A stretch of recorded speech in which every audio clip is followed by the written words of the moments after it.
As I began this effort, nothing about it was about my Christian faith. It was simply about a practical concern I had for the debt of our nation and the threat that that presents for all of us, frankly.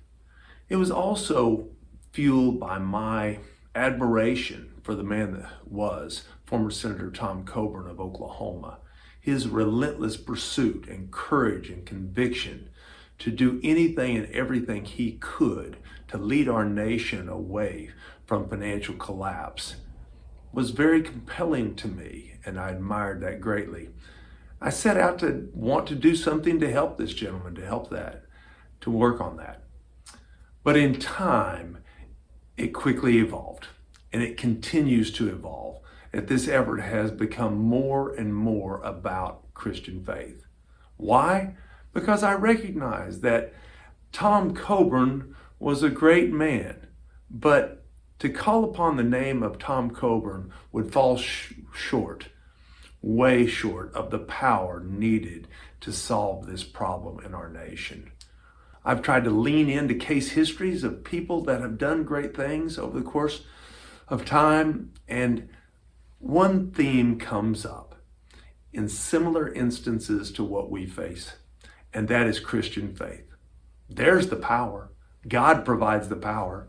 If you dig into his words, it's clear that there are instructions there that should give us hope and confidence that we can face this great challenge. The power lies in God. I'd like to take a few minutes and talk about Christian faith and how my Christian faith has evolved in this effort and how I think it's deeply intertwined, and it is the power that we're calling upon to solve this problem for the common good of our nation. Our country faces a moral problem. What we're doing is trying to make life easier on ourselves by simply indebting our nation to make our own lives easier.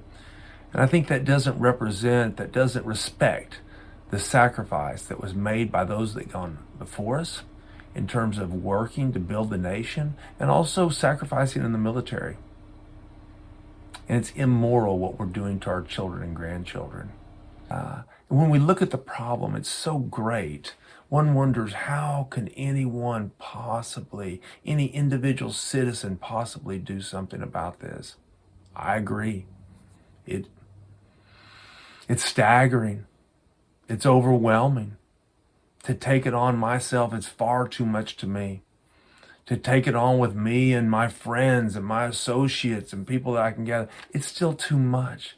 The problem is enormous. So are we to do nothing? Where do we turn to for that kind of strength? I turn to my Christian faith. I believe the problem is not too much for God. I think the answer is found in righteousness. The answer is found in truth.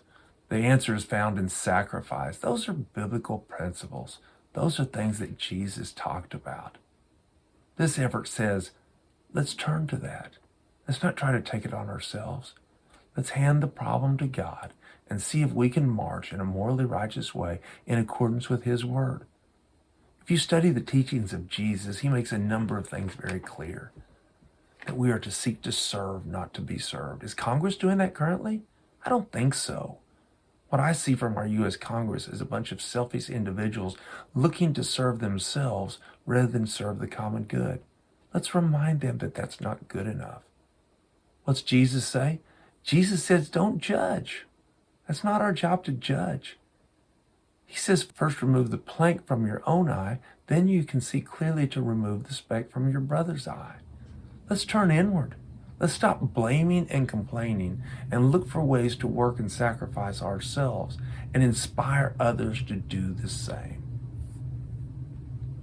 What's Jesus say? Jesus says to love others. To love your friends? Yeah, Jesus says to love your enemies. How much love are the various political parties showing for one another? I don't see any. That's a problem. We're all brothers in this nation. As Christians, we're all brothers, born of the same God. We need to start acting like that. We need to stop criticizing and complaining and blaming and start working and sacrificing and cooperating. Talk is cheap, though. We need more than that. In this political world that we live in, we need a change in the law. And the No Budget, No Pay Act is a change in the law that is nonpartisan, it is simple, and it will be profoundly impactful on our nation. It will incentivize the body of Congress to do what is morally right for our nation. It will embody the phrase, unity above self. Let's push ourselves down and lift the greater good up. That's what I believe God would want. I think that's what the teachings of Jesus steer us towards. Let's embrace that. It won't be bad. It will be good. It won't be ineffective. It will be powerful. And it won't be wrong. It will be righteous. We can do it with God's help. Let's lean into that. I hope you'll join us. In conclusion, I would like to remind you that we are, in fact, a nation of the people, by the people, and for the people.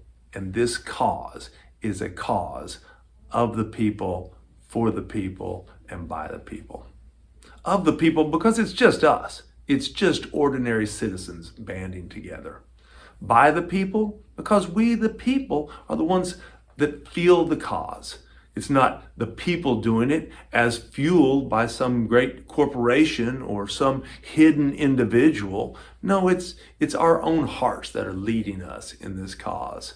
And for the people because it is truly for us. If this nation fails, it will hurt each one of us deeply and individually. So it is a cause of the people and by the people and for the people. The other thing I'd like to leave you with is a Bible verse.